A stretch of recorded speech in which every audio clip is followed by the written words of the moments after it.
Welcome to True Echo, where real stories echo louder than headlines. Today's story begins in the polished halls of a luxury hotel where quiet dignity meets injustice, and the fallout becomes national news. What started as a normal afternoon for one black woman turned into a confrontation that would shake the very foundation of power, privilege, and protocol. Stay with us until the end, you'll want to remember her name. It was the kind of southern Saturday that made the air feel thick with magnolia and memory. Sunlight filtered lazily through wrought iron balconies, jazz murmured in the distance like a warm whisper, and the streets of Baton Rouge moved with a syrupy slowness that made even the breeze seem considerate. But inside the Langston Regent Hotel, nestled like a crown jewel at the edge of the French Quarter, the atmosphere was far colder. The hotel didn't welcome guests, it evaluated them. Marble floors gleamed like polished teeth, and the lighting was bright enough to catch flaws. Every detail in the lobby, from the floral arrangements to the crisp folds in the uniforms, screamed exclusivity. It was the kind of place that traded warmth for status. Where silence wasn't peace, but policy. Celia Grant stepped through the revolving doors with the quiet confidence of someone who didn't need permission. She wore a long chestnut coat, pressed and perfect, and carried a canvas tote with faded ink that read, "Truth doesn't beg permission." Her presence didn't scream wealth, but it exuded something more dangerous, dignity. She walked with unhurried elegance, past concierge desks and bellboys who glanced but didn't greet. Past the silent judgment that came not in words, but in glances, a pause here, a twitch there. The air in the Langston Regent was designed to chill certain guests, and Celia's very existence cracked its surface. She entered the lounge, a plush space drowning in velvet upholstery and gilded accents, and chose a seat by the window, where sunlight hit her skin like bronze. A soft hum of classical music played overhead. She picked up the menu but didn't open it. She wasn't there for the overpriced saffron tea or artisan cheese boards. She was early. Dr. Evelyn Shapiro, her longtime friend and a Tulane professor, was expected at 3:30. It was barely 3:15. Celia crossed one leg over the other and folded her hands in her lap. Her posture was calm, but beneath it sat decades of composure sharpened by experience. In another life, she'd been a public defender. Then a federal prosecutor. Then something far more powerful, but she never wore it on her sleeve. From across the room, the discomfort began to simmer. A receptionist narrowed her eyes. A woman in pearls clutched her daughter's wrist. The daughter, blonde, no older than 16, slid her phone from her coat and started recording, angling the lens subtly. Celia didn't flinch. She'd felt this kind of surveillance before, not the kind meant to protect, but the kind that hoped to condemn. She kept her eyes on the light filtering through the curtains. Then the silence broke. "Security to the lounge," came the voice over the intercom. Polite. Neutral. But deliberate. Two security guards emerged moments later, walking with the slow menace of men who thought the badge on their chest gave them license to question anyone who didn't fit. One was older, heavy-set, red-faced. The other was younger, lean, already palming the radio at his hip like it might suddenly become necessary. "Ma'am," the older one said, tone as dry as a lecture. "We've had a report of unusual behavior." Celia didn't move. "I'm waiting for a guest," she said evenly. "Dr. Evelyn Shapiro. She's reserved this table." "Are you a registered guest of the hotel?" the younger one pressed. Celia reached into her coat and handed over a leather-bound wallet. Inside was her federal identification. Not state. Not local. Federal. The older guard barely looked at it. "This doesn't confirm you're a guest," he muttered. "Or that you belong in this area of the hotel." A pause followed. Tense, quiet. "Is there a sign," Celia asked slowly, "that says black women can't wait for friends in your lounge?" Before the guard could answer, the hotel manager arrived. Slim, suit pressed with clinical precision. He didn't introduce himself. He didn't sit. He didn't offer tea or water. "I'm sure this is just a misunderstanding," he said, eyes flicking over Celia like she was a smudge on a mirror. "But a few of our patrons have expressed concern. You understand how that looks, I'm sure." "You mean how I look," she replied. The manager's lips parted. Nothing came out. "Ma'am," the older guard said, stepping forward, "I'm going to have to ask you to come with us." "No," Celia replied. Her voice didn't rise. "It didn't need to. Not unless you can name a crime I've committed." The cuffs snapped around her wrists before the sentence finished. Metal clinked like punctuation. The gasps were quiet. The shame was louder. Phones rose. People filmed. Others turned away. And then, a child's voice. "Daddy, why are they arresting her?" The suited man pulled the girl close. "Some people just don't follow the rules." Celia didn't yell. She didn't cry. She didn't protest. She walked with them. Shoulders back. Heels clicking against marble like war drums. But inside her chest, something old and bitter had cracked open. She wasn't being detained because she had done something wrong. She was being detained because she had made someone uncomfortable. And in this place, this polished cathedral to quiet prejudice, that was more than enough. The cuffs didn't come off. Not when they reached the elevator. Not when they passed the staff corridors that smelled of bleach and forgotten lives. They led her into a room with no windows. Beige walls. Cheap desk. Fluorescent lights that buzzed like secrets. Inside, she was no longer Celia Grant. She was just a problem. And that's exactly what they were about to regret. The beige room was small, cold, and deliberate, like someone had designed it to punish without leaving a bruise. It didn't need cameras or windows. Just silence, flickering lights, and the kind of furniture that made you forget your own name. Celia sat without being told, wrists still bound in steel that chafed against her skin. The cuffs were too tight, but she didn't flinch. Pain, after all, was part of the performance they expected. She wouldn't give it to them. She scanned the space, not in panic, but calculation. One desk. Two computers. One occupied. A woman sat there, early 20s, headset askew, typing like she had somewhere better to be. Her name tag read, Gina. Her coffee cup said, "World's okayest employee." She didn't look up. Her fingers were busy dragging surveillance footage into the trash bin on her screen. One file at a time. Lounge cam Southview. 3:15 p.m. Deleted. Celia watched the file names. Memorized them. The door creaked open again. A man stepped in, carrying the kind of authority that came from too many unchecked years in the same chair. Tanner Weiss. Security supervisor. His tie was crooked, his attitude wasn't. He didn't look at Celia as a person. He looked at her like a problem someone else created and now he had to make disappear. He plopped down behind the desk and sighed. Name. Celia didn't respond.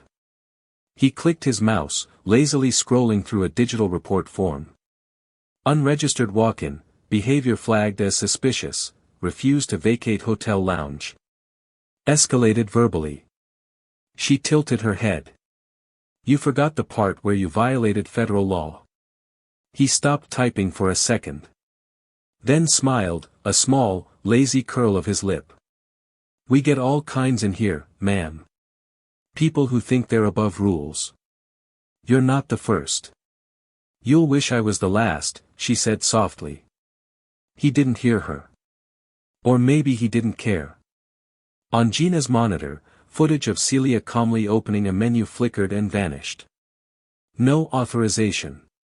No oversight. Just one click. Erasure in real time. Then a name pierced the air like static.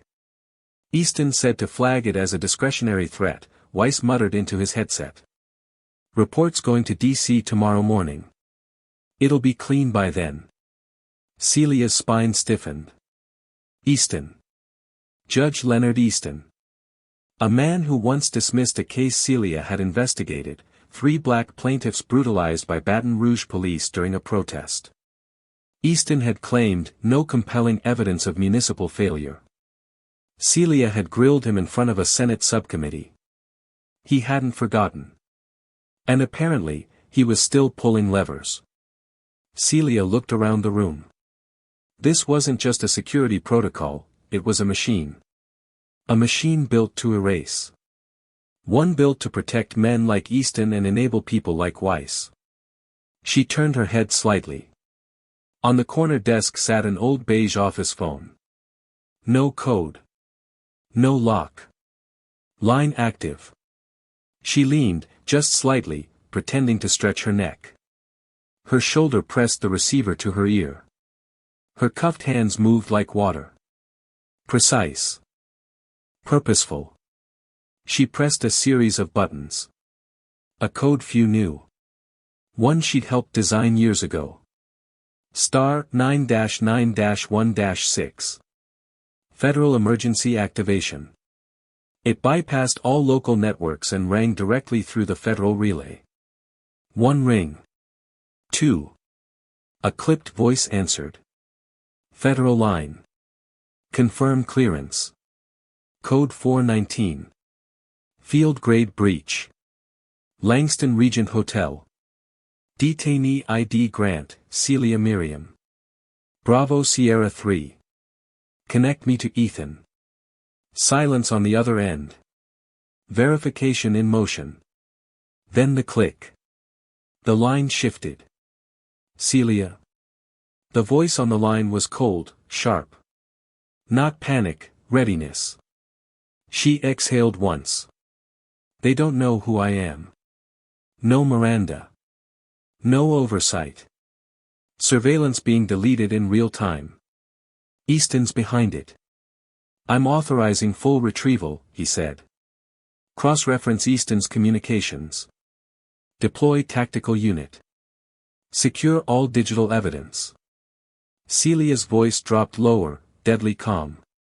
They think I'm just another woman out of place. Ethan's final words cut like a command. Good. Let them. I'm coming. She hung up. 3 feet away, Tanner Weiss was still typing. Guest refused to comply. Escalated with attitude. Claimed legal immunity. Possibly unstable. She smiled, just barely. They had no idea the storm that had already begun. 3 floors above the operations corridor, the Langston Regent lobby remained oblivious. Bellboys wheeled polished carts past towering floral arrangements. Jazz music floated over hushed conversations, and the chandeliers shimmered like nothing had fractured beneath them. But fracture it had. At 6:03 a.m., as the staff lounge brewed its first pot of bitter coffee, a convoy of 14 matte black SUVs rounded the corner onto Whitmore Avenue. Each one was identical. Federal plates. Tinted windows. Precision. They didn't need sirens. They didn't need permission. They had protocol. The doorman, half asleep and blinking against the early sun, spilled his coffee when the first set of boots hit the marble. 25 federal agents moved in without a word. The front desk receptionist rose to protest, "Can I help?" But her voice faltered when the lead agent flashed a DOJ seal. Not local. Not even state. This was federal oversight, the kind summoned only when layers of corruption ran deep enough to choke a system. One team veered toward internal security. Another moved toward the elevator bank. The rest fanned out across the lobby, silent and surgical. Downstairs, the humming lights in the beige operations room buzzed louder. Gina was back at her station, sipping her new coffee and preparing to delete the final audit trail. The cursor hovered over a log file. TCAM_Southview_final03.mp4. Click. Delete. Only, the screen froze. A red box blinked over her interface. Psycher override, federal access initiated. She blinked. What the? She didn't finish. Two agents appeared behind her. One removed her hands from the keyboard. The other snapped cuffs around her wrists like sealing a lie shut. "You're done," the taller agent said. "Everything you deleted, we already captured upstream." Across the room, Tanner Weiss stood suddenly, unsure whether to act innocent or small. The choice was made for him. An agent slammed a printed copy of his fabricated report onto the desk, each false phrase now evidence. Another pulled the CPU tower from beneath his workstation. "You're under arrest," the agent declared, voice emotionless. "Obstruction of justice. Falsification of federal records. Unlawful detention of a government official." Weiss opened his mouth, maybe to object, maybe to beg, but the desk met his face before words did. His badge clattered beside him like it, too, had resigned. Upstairs, the 12th floor executive suite shimmered with early morning light. Inside, Judge Leonard Easton sat beside the hotel's CEO, eating fresh croissants and quoting Voltaire. He didn't get to finish. The doors opened without a knock. Black jackets. DOJ crests. Cold eyes. "Judge Easton," the lead agent said. "You're wanted for conspiracy, evidence suppression, and abuse of federal process. You'll answer to these in D.C." Easton didn't move for several seconds. Then, without a word, he folded his napkin. Left his breakfast. And stood. He was used to dictating fate. Not facing it. And somewhere below him, Celia stood. The cuffs had come off. The agent who'd released her hadn't said a word, just a quiet nod, a flash of respect in his eyes. She walked with no escort through the hallway now. Her coat still pressed. Her gaze even. Agents lined the corridor as she passed, not to guard, but to witness. She didn't gloat. She didn't glance. She simply walked through the belly of a machine that had tried to consume her, and failed. When the elevator doors opened to the lobby, the receptionist gasped softly. The same woman who had watched her arrested now watched her return untouched. Her eyes widened as if history had just rewritten itself in real time. Celia walked toward the exit. The marble still gleamed. The chandeliers still shimmered. But the air. It had shifted. Something had cracked open. Not loud. Not violent. But permanent. The headlines hit before breakfast. By 6:37 a.m., federal official illegally detained at luxury hotel, trended across every major social media platform. Before the kitchen even finished plating room service eggs, the Langston Regent's name was dragged across CNN, BBC, and even conservative talk radio. The footage hadn't even aired yet. But the names had leaked. And those names carried weight.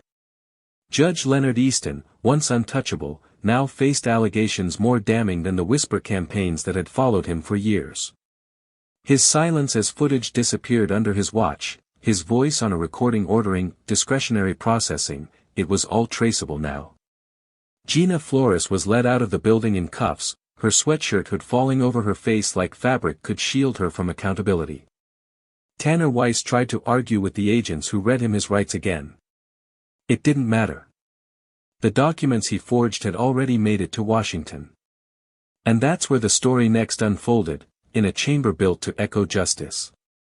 By 7:45 a.m., the Capitol's hearing room overflowed with press, legal minds, public officials, and, most tellingly, silent faces. Faces that had once looked away when women like Celia were brushed aside. Faces that now couldn't unsee the footage. The room buzzed with whispered phrases. "She used to work for DOJ, right? Is she the one from the Civil Rights Subcommittee back in 2020? No, she's more than that." Celia Grant entered that room not as a victim. Not as a symbol. But as a force.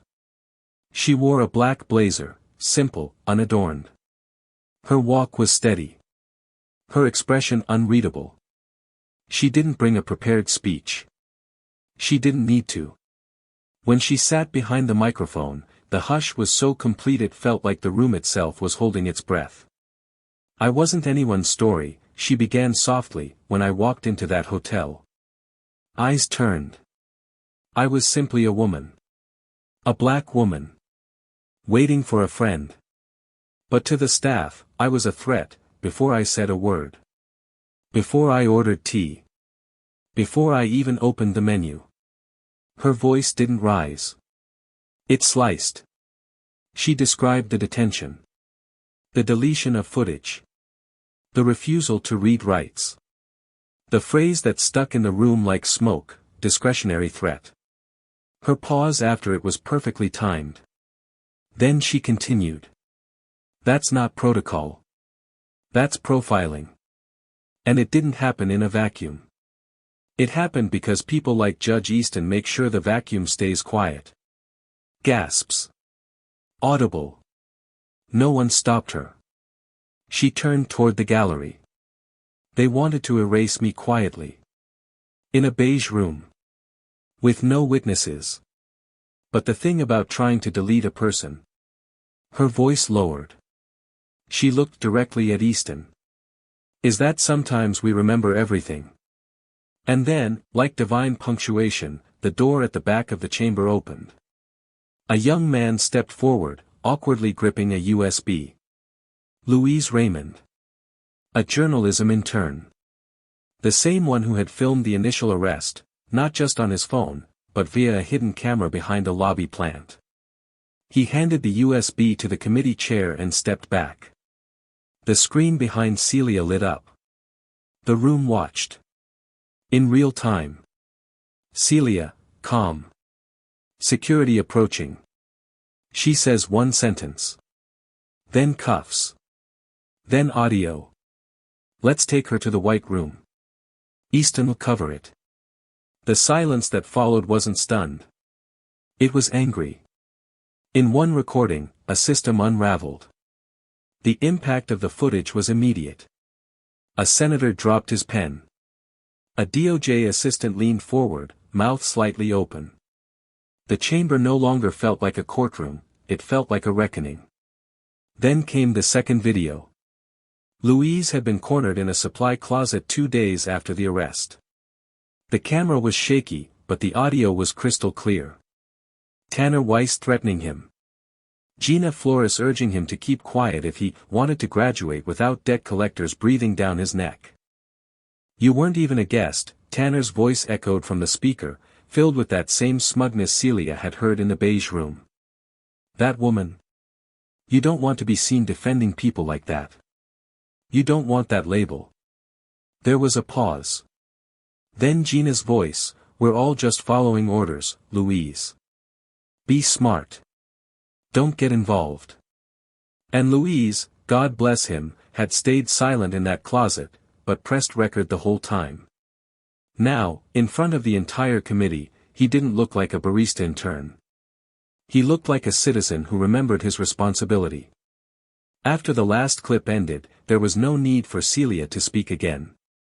She leaned back slightly, hands folded calmly on the desk. Across the room, Judge Easton sat stone still, his carefully constructed face cracking at the edges. The committee chair turned off the screen and adjusted his glasses slowly. Miss Grant, he said, on behalf of this nation, we failed you. But Celia didn't nod. She didn't soften. I didn't come for apologies, she said quietly. I came so the next black woman, sitting alone in a hotel lounge, isn't measured by how much she threatens someone's comfort. What followed moved faster than anyone expected. Weiss, sentenced to 31 years in federal prison. Gina Flores, 17 years, and barred from any government-adjacent position for life. Judge Easton, 35 years for conspiracy, civil rights violations, and judicial collusion. His offshore account seized. His legacy, erased. The Langston Regent Hotel lost its name. Its license. Its entire executive board resigned within 48 hours. But that wasn't the ending. The building reopened 9 months later as something else. The Ava Duvall Center for Civil Accountability, named after Celia's grandmother, who had once been denied service at a segregated diner across the street. What was once a lounge where black women were made to feel small was now a classroom. A legal clinic. A justice hub. Inside, former interrogation rooms became spaces for free legal literacy courses. The lounge's velvet chairs were replaced with community roundtables. And still, Celia refused the spotlight. She turned down media offers. Declined a Senate appointment. Refused a book deal. She packed a small bag and returned to Savannah. To a building across from a public school. With a chalkboard, a whiteboard, a circle of chairs. And a sign over the door that simply read: Community Law and Memory. Instructor, Celia Grant. Each morning, Celia arrived early, long before the students filtered in. She'd unlock the front door, sweep the stoop with an old broom that still bore her grandmother's initials carved into the handle, and step inside the modest classroom that once had been a laundromat. The space didn't scream power, but it carried it. The walls were lined with bookshelves stocked with civil rights case files, legal dictionaries, and laminated copies of constitutional amendments. A map of Baton Rouge's red-line districts hung near the door. The coffee was always strong, and the chairs were always arranged in a circle. Because, as Celia believed, power was circular, it should never rest in one person's hands. Her students weren't law students or professionals. They were bus drivers, cashiers, single moms, young activists, and elders who had survived more injustice than she could name. She didn't lecture. She invited. And every morning, before the lesson began, she picked up a dry erase marker and wrote the same sentence at the top of the board. When power gets quiet, who still speaks? That was her gospel. She rarely mentioned the hotel. Not because she was ashamed, but because she didn't need to. Her students knew. They'd seen the video. They'd read the headlines. They'd seen how her silence in the lounge that day became a storm no one could stop. Occasionally, a visitor would recognize her. A traveling reporter. A student from Tulane who had heard about the woman who brought down Easton. They'd ask questions. She'd smile. And say, "I just waited for tea." But one day, near the end of a session, an elderly woman in a floral dress raised her hand and asked softly, "What did it feel like?" Celia blinked. What did what feel like? That moment, the woman said, when they finally realized who you were. Celia didn't answer right away. She glanced out the window, where children played across the street in the schoolyard, their laughter rising like redemption. Then she said, "It felt like standing up in a room where no one expected you to speak, and knowing you don't need to yell. Just, remain." The room was quiet. But not empty. There was a reverence in the silence. Because everyone there knew, Celia Grant wasn't just a former federal official. She was living proof that the system could be shaken from within. That a woman once erased could redraw the map. Months passed, then seasons. The story of Celia Grant faded from the front pages, as all headlines eventually do. But in pockets of the country, especially in black communities and grassroots legal circles, her name lived on like folklore. Not just for what she'd done, but for what she chose not to do. She didn't cash in. She didn't campaign. She created a blueprint. One day, a young man knocked on the door of her community classroom. He couldn't have been older than 20. Nervous. Wore scuffed sneakers and carried a composition notebook. "Are you Ms. Grant?" he asked. Celia nodded from her desk, where she was sketching a community action flowchart on legal representation access. "My mom was arrested at a protest in Atlanta. They said she resisted, but I was there. She didn't even move. They just took her." He paused, almost apologetic. "I don't know how to fight them. I don't even know where to start." Celia didn't respond with a speech. She stood, walked to the bookshelf, pulled out a binder labeled Direct Action, Civil Rights Defense Protocols, and set it in front of him. "You start here," she said. The boy took it, his hands shaking. He didn't cry. But the gratitude in his eyes was louder than any thank you. Later that evening, as the sky turned that soft lavender hue unique to the south, Celia closed the door of the center and sat on the stoop. Across the street, the school's windows caught the last of the sun. She remembered her grandmother, Ava Duval, who once walked 2 miles to clean white folks' homes and never sat at the same table she served. Now, a justice center bore her name. Celia smiled. The Langston Regent was gone. The system that protected men like Easton had fractured. But Celia knew the fight wasn't over. Because systems didn't just fall, they adapted. That's why memory mattered. That's why her classroom existed. And that's why, each day, she picked up that dry erase marker and reminded every person who walked through her door.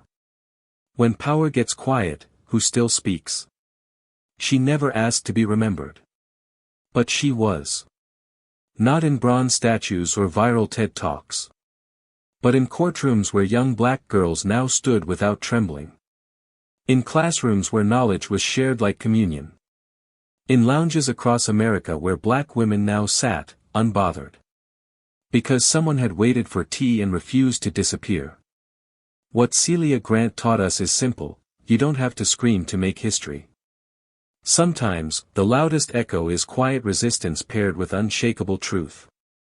She reminded the world that injustice doesn't need a spotlight, it only needs one witness brave enough to speak when others stay silent. As she wrote each day, when power gets quiet, who still speaks? If her story moved you, share it with someone who believes in justice, dignity, and the power of one voice. Subscribe to True Echo for more stories that challenge silence. Leave a comment, tell us where you're watching from, and what you would have done in that lounge. Let Celia's story be more than a lesson. Let it be a legacy.